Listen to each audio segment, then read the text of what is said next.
colleague who caught your eye and was making a submission on this very important subject matter. I enjoyed it right from our office, and in fact, that is what brought me in here.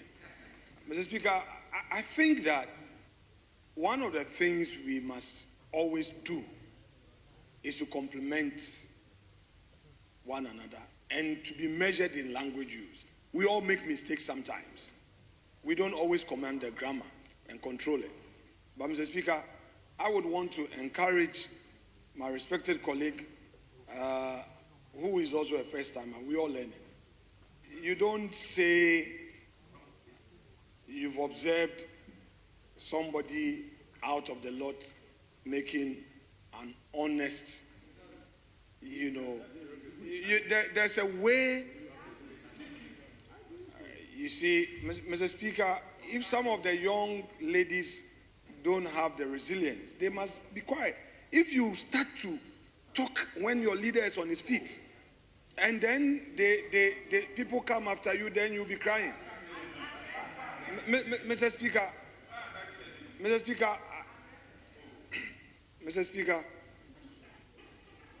Speaker, I would want to encourage my colleague. Your name is not even here. We have heard it in the rumor mill that you are going to be facing the appointment committee. And this is what you want to be doing? Your name, when you came to meet Dr. Zanato here, and for the founder, the owner of the party, for some strange reason, it appears your name is coming, and you will not, even they've delayed in the names. You came to meet Helen in Tosso. No, leader. Mr. Speaker. Leader. You came to meet Helen in Tosso. Leader. And then you want to be writing on a point of order when your leader is on a leader. Mr. Speaker, the angle you are going. Yes, Mr. Please. Speaker, she has to sit down. Mr. Speaker.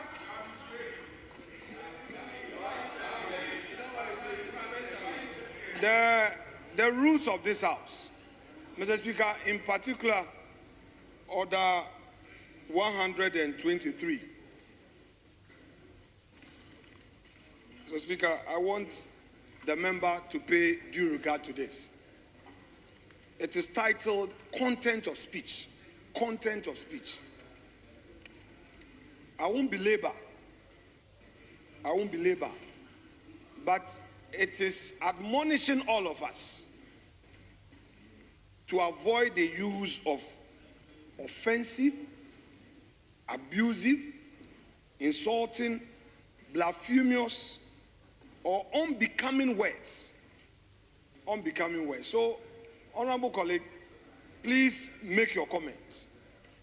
Avoid certain expressions that may be offensive to your colleagues. And I'm sure, Mr. Speaker, that is the very core of Honorable Kweku Ricketts, and I'm adding my voice to that call.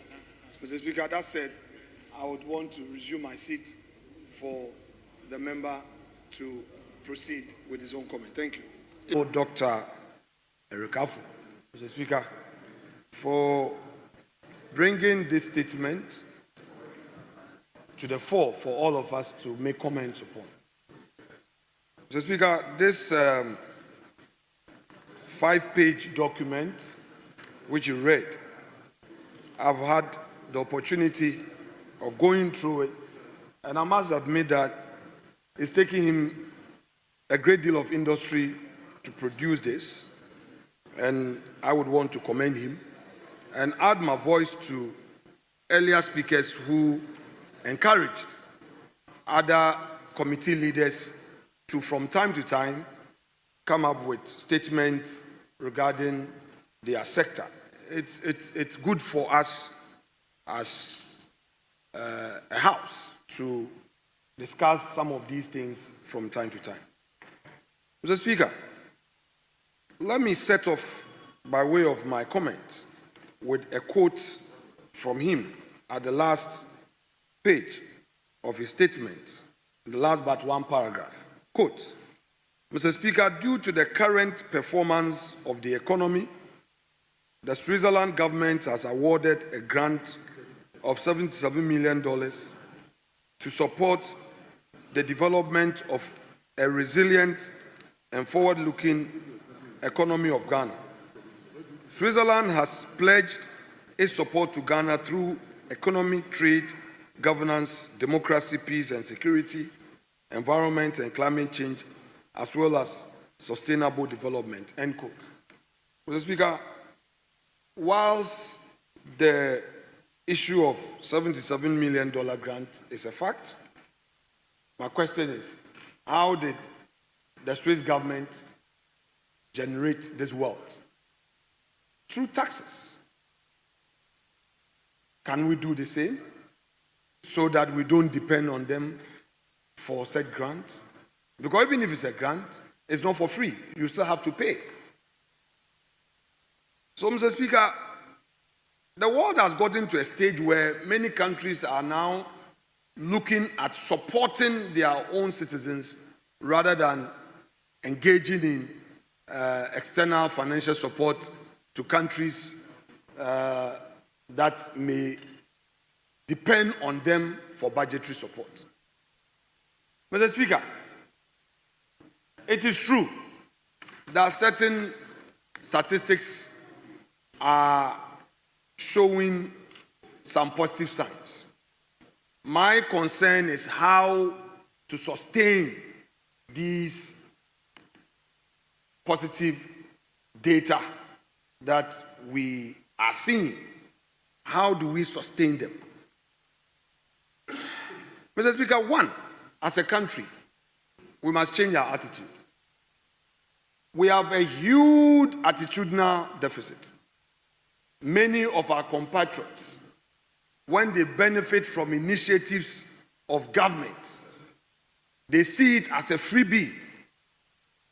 In the end, we the political class, we the politicians, who play politics with this, and it becomes a burden on the country, and they go scot-free.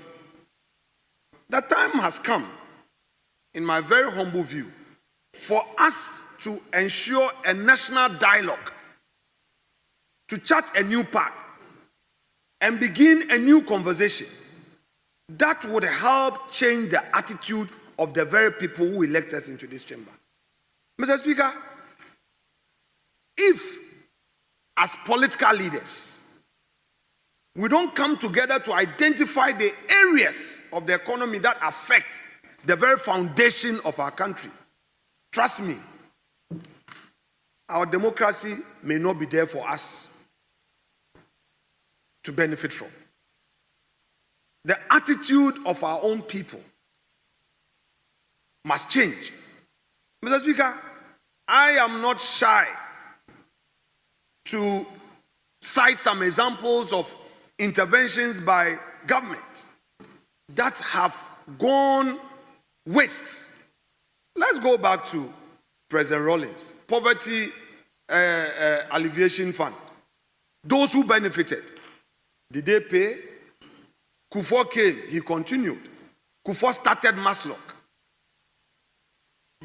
Professor Mills continued Maslock. President Mahama, chapter 1, continued Maslock. Akufo-Addo continued Maslock. Even introduced the NEIP. How many people benefited and paid? We buy them the tractors. We buy them the aboboya. They take the money. Do we pursue? Because if they don't pay, and because of politics, you also don't pursue because you want them to vote for you again. And there is no positive attitude, Mr. Speaker. This country will stagnate. It won't go anywhere. Look at the energy sector crisis we are facing. I was privileged to have chaired the ECG board for some few months. And Mr. Speaker, if you see the challenge there, government, monies that government would have to use for development, it is using that same money to pay for electricity that people have enjoyed and are refusing to pay. How many companies are paying ECG bills? Even some of their prepaid meters have expired. People consume power because the meter is not reading. I believe that the political leaders of Ghana today must see this as real threat to democracy.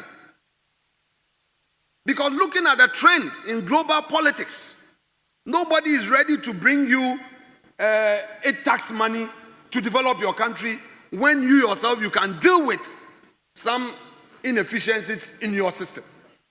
So I am saying that if we can sustain the economy with the information we have today, one of the things we should do as a country is to pursue a robust reforms.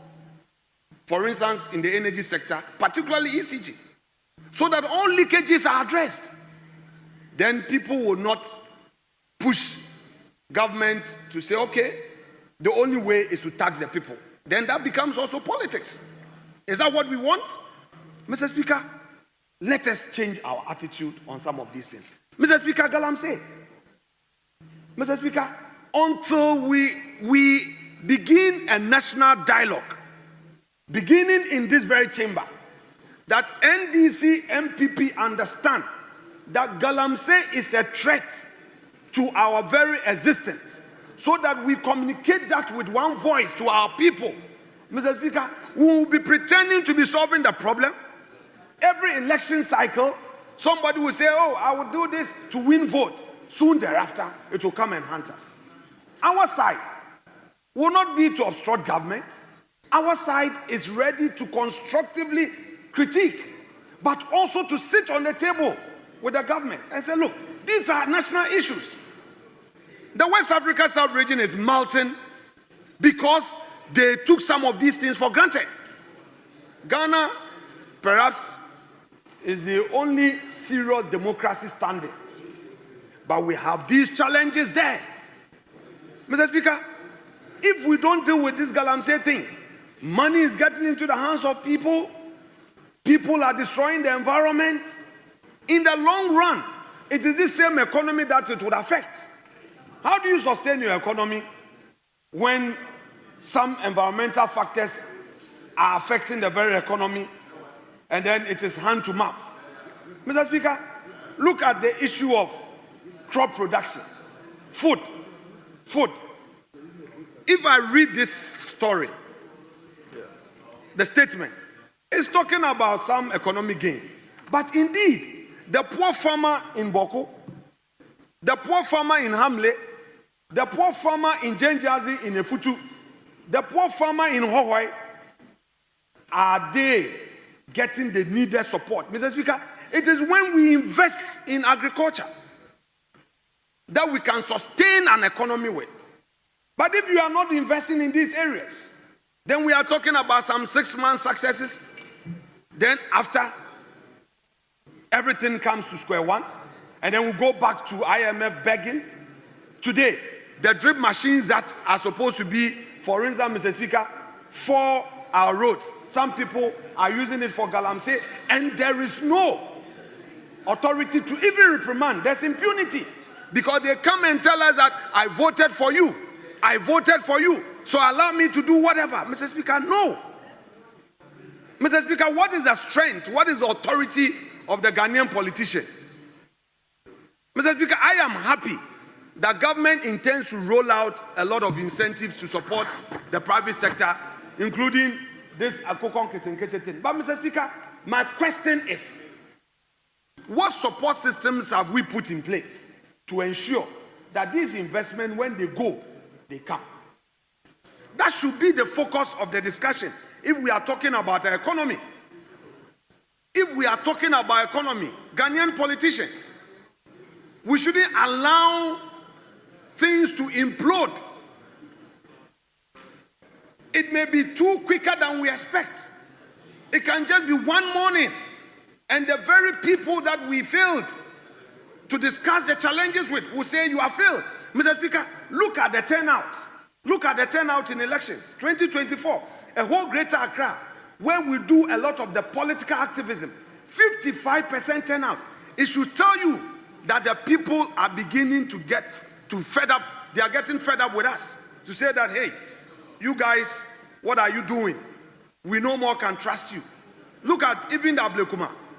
We were told that 6,000 voters were in the 19 polling stations. If you add the figures that we saw, at least those ones that were officially announced, almost like 2,000.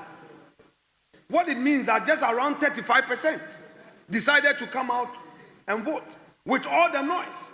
So it tells you that even people, our people, the citizens, are losing trust. They don't have confidence in us. And, Mr. Speaker, we must wake up, limit the politicking, limit the partisanship, at least dialogue on critical issues. It's not enough to say the government has done so well. I'm not here to do any partisan politics with this statement. Leader, thank you very much. I'll conclude with respect. I am not taking this statement with a partisan eye. I am happy with that courage in bringing it up. But I'm asking that if we don't do all the things that Mr. Speaker have raised, and we don't get a bipartisan support to move our country forward, and we continue in the path we are all seeing with our eyes, Mr. Speaker, how do we sustain the economy and our democracy? Thank you. Therefore would conclude by saying that we should use this statement by Dr. Eric Afo. He says it's an honorary doctorate. These days that GTech is all over the place. I don't want GTech.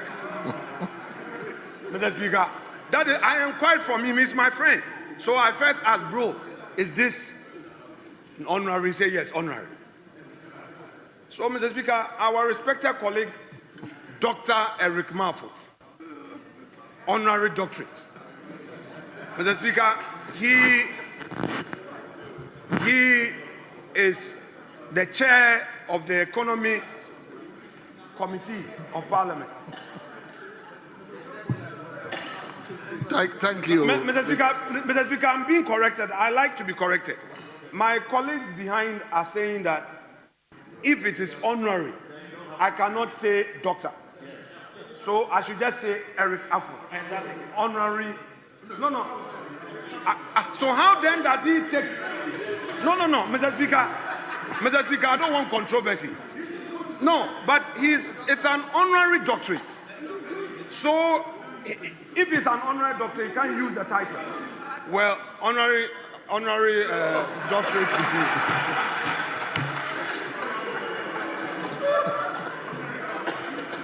So I can't say honorary doctorate. No, Mr. Speaker, it is. You see, you've just come from your ministry. You want to come and create problem. No, it is part. It's here. Statement on the highlights of positive trends of the economy of Ghana by Honorable Dr. Ima, please. It's Honorable Dr. Eric. Yeah, so I am saying that our colleague Honorable Dr. Eric Afo. Well, this has not been amended. I want to rely on the document I have here. Thank you. Mr. Speaker, at least he has set the pace. He has set the pace. Let us move in that direction. I'm happy, Honorable Mahama Yarega, leader of government business, has entered the chamber. Mr. Speaker, he has come at the right time.